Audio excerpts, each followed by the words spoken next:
Hello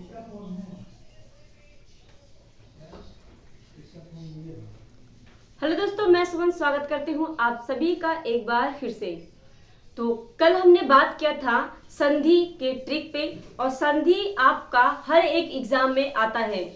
बात करें हिंदी की, तो हिंदी आपके अभी आपका एग्जाम लगा है टीचिंग का, और टीचिंग में आपका बिहार का टीचिंग हो या फिर आपका हरियाणा का एस्टेट हो या फिर आपका सीटेट हो, इन सभी में आपका हिंदी एक महत्वपूर्ण अहम जो है अपना रोल निभाता है।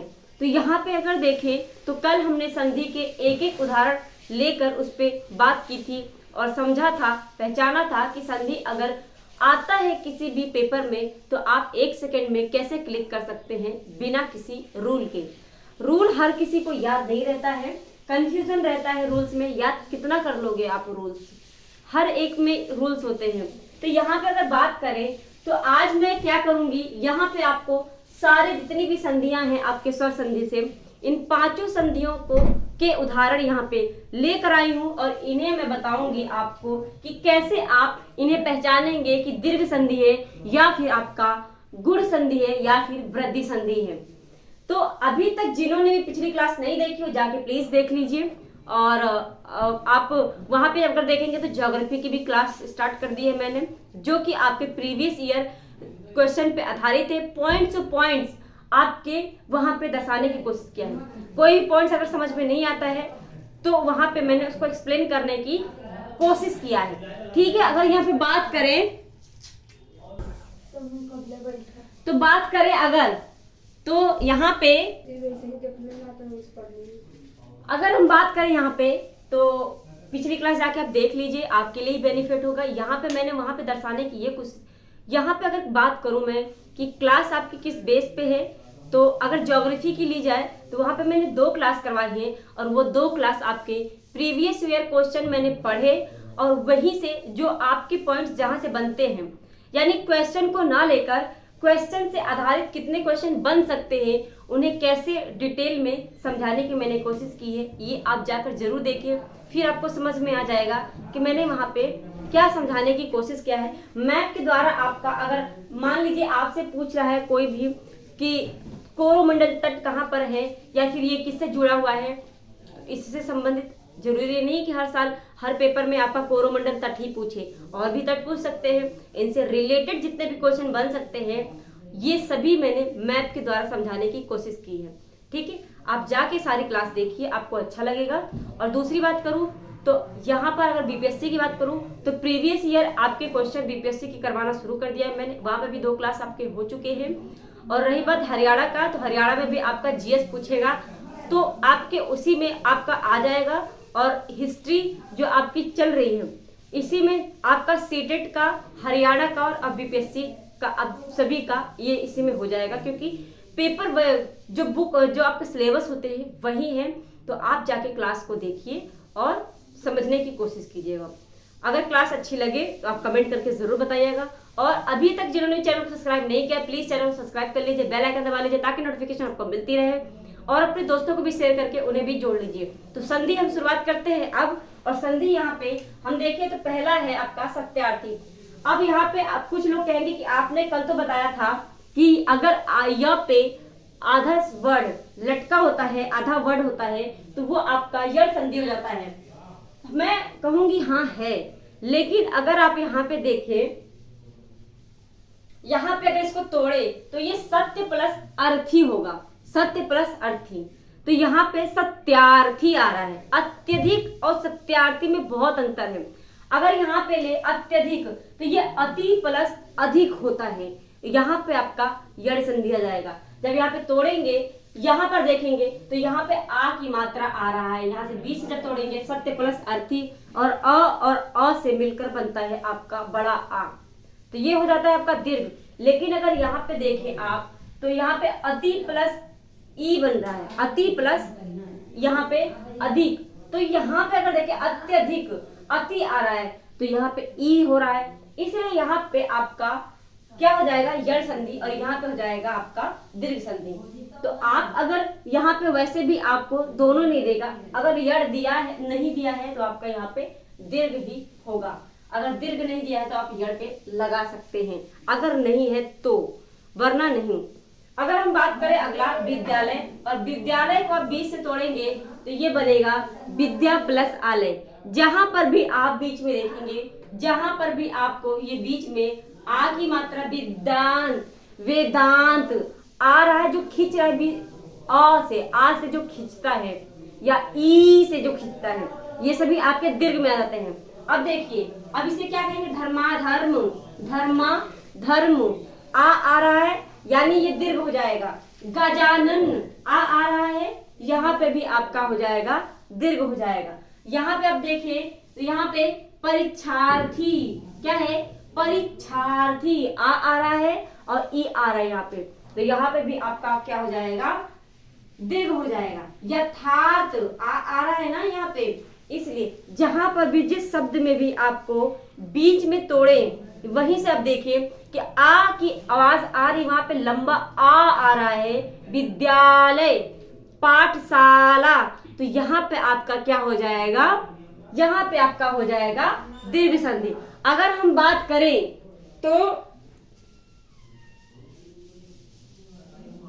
अगर हम यहाँ पे बात करें गुण संधि की, तो गुण संधि अगर यहाँ पे आपको याद समझ में आ गया दीर्घ संधि क्या होता है, ठीक है। अब हम बात करते हैं गुण संधि पे, और गुण संधि में आपका आता है कि मैं यही से बताऊंगी कि गुण संधि को बिल्कुल मत तोड़िए, सिर्फ और सिर्फ एक बात ध्यान रखिएगा, जिस भी शब्द के ऊपर एक मात्रा होगा, यानी ए और ओ का मात्रा, ए और ओ का मात्रा अगर दिखे तो ये आपका गुण संधि हो जाएगा।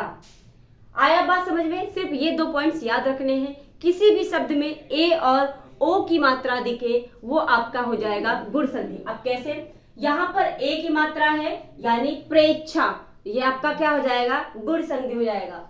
ज्ञानेंद्र एक मात्रा है, गुण संधि हो जाएगा।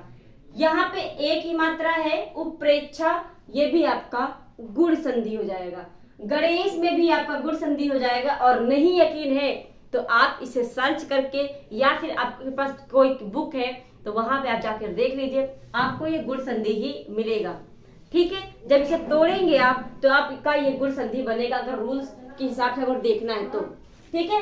फिर यहाँ पे आता है नरेश, नरेश में भी आपका ए की मात्रा है या ओ की मात्रा अगर कहीं भी होगा तो आपका गुण संधि हो जाएगा। उपेंद्र, उपे में ए की मात्रा है, गुण संधि हो जाएगा। ए की मात्रा है, गुण संधि हो जाएगा। यहाँ पे भी महेंद्र में भी ए की मात्रा है, गुण संधि हो जाएगा। सुरेंद्र है, नरेंद्र है, कुछ भी ए की मात्रा अगर है तो वो आपका गुण संधि हो जाएगा। आया बात समझ में? अब मैं बात करूं तो ये आपका 2 कंप्लीट हो गया। अब आपका बात आता है वृद्धि संधि क्या होता है। सेम टू सेम आपका यहीं पे बात करें अगर, तो यहाँ पे सेम टू सेम वृद्धि संधि आपका, यहाँ पे आपने देखा कि ए और ओ की मात्रा अगर कहीं भी दिखती है शब्द के ऊपर तो आपका गुण संधि हो जाएगा। लेकिन सेम टू सेम अगर आप इसी को देखें तो आपका, अगर ये आपको समझ में आ गया तो आपको ये समझने में टाइम नहीं लगने वाला है। देखिए यहाँ पे बात थी ए और ओ की मात्रा है तो गुण संधि हो जाएगा। लेकिन अगर आपको आई और औ की मात्रा दिखे, आई और औ की मात्रा क्या होती है, ये आपका अगर 2 चोटी दिखती है, 2 मात्राएं दिखती है आई की, तो ये अगर आपको ये दिखती है, ठीक है, आई और औ, ये 2 मात्राएं अगर दिखती हैं आपको किसी भी शब्द में, वहां पर आपका हो जाता है क्या, तो वृद्धि संधि हो जाता है। जैसे आप देखिए सदैव, और सदैव में आई की मात्रा है, 2 मात्राएं हैं, इसमें 2 चुटैया है, ठीक है, 2 चुटैया है, यहाँ पे सदैव हो जाएगा। और सदैव में आपका वृद्धि संधि हो जाएगा। तथैव में भी आपका वृद्धि संधि हो जाएगा। प्रियसी में भी आपका वृद्धि संधि हो जाएगा। ना हो तो आप संधि विच्छेद करके देख लीजिएगा। अगर यहाँ पे बात करें तो यहाँ पर भी आई की मात्रा है और यहाँ पे भी आपका वृद्धि संधि हो जाएगा। मतैक में भी आपका वृद्धि संधि हो जाएगा। और तैत्रो में भी आपका क्या हो जाएगा, वृद्धि संधि। और स्वैच्छिक में भी आपका वृद्धि संधि हो जाएगा। आई होप ये बात आपको समझ में आ गई होगी और आपको ट्रिक अच्छी लग रही होगी। अब यहाँ तक आपका खत्म हो गया है। अब हम बात करें यड़ संधि की और अयादि संधि की। यड़ संधि में आपका सिंपल से यही बात है, अगर य पे आपका या व पे या फिर व पे आपका कोई भी वर्ण आधा अगर है लगा हुआ तो वो आपका हो जाएगा यड़ संधि। जैसे कि यहाँ पे लिखा है अत्यधिक, यहाँ पे अति प्लस अधिक आ जाएगा, अति प्लस अधिक, ई और अ मिलकर बनता है य, अति प्लस अधिक, तो यहाँ पे हो जाएगा आपका यड़ संधि। और यहाँ पे देखिए य में भी आधा भ इसमें लगा हुआ है, अभ्यर्थी में भी आपका यड़ संधि हो जाएगा और प्रत्यय में भी आपका यड़ संधि हो जाएगा, क्योंकि यहाँ पे आधा त लटका हुआ है इसमें। स्वस्ति में भी आपका क्या हो जाएगा, क्योंकि आधा स यहाँ पे व में लगा हुआ है, और स्वस्ति में भी आपका हो जाएगा क्या, यड़ संधि। बात करें स्वागत में, तो स्वागत में भी आपका यड़ संधि आ जाएगा, और अन्वय में भी आपका क्या हो जाएगा, यड़ संधि। आई होप ये बात समझ में आ गई होगी। अब आपका लास्ट आता है अयादि संधि। आप कैसे पहचानेंगे? अयादि संधि बहुत ज्यादा सिंपल है। यहाँ पे अगर बात करें तो अयादि संधि में मुश्किल से 3 शब्द या 2 शब्दों से होता है। इसे जब तोड़ेंगे तो कोई अर्थ नहीं बनता है अयादि संधि का, ठीक है, कोई भी अर्थ नहीं बनता है अगर तोड़ेंगे तो। लेकिन अगर तोड़ना नहीं, आपको ऐसे पहचानना है, सीधे देखिए ज प्लस य कुछ अर्थ बन रहा है, नहीं, ज प्लस य कोई अर्थ नहीं बन रहा है, यानी ये अयादि संधि है। ने प्लस अन क्या होता है, नथिंग, तो यहाँ पे भी आपका नयन हो जाएगा, नयन आपका अयादि में आ जाएगा। पे नहीं, पो प्लस क्या हो जाएगा, पो प्लस आपका क्या हो जाएगा, आपका अन और पवन। अगर आ यहाँ पे होता था प हो जाता है, यहाँ पे अगर पावन होता है पावन तो यहाँ पे अ हो जाएगा, जैसे ये है, अगर पावन है तो यहाँ पे अ आप लेकर चलेंगे, प प्लस अन हो जाएगा। तो ये आपको तोड़ने की जरूरत नहीं है, बस आप ये देखिए शब्द 3 से ज्यादा कुछ दिखने को नहीं मिलेगा आपको।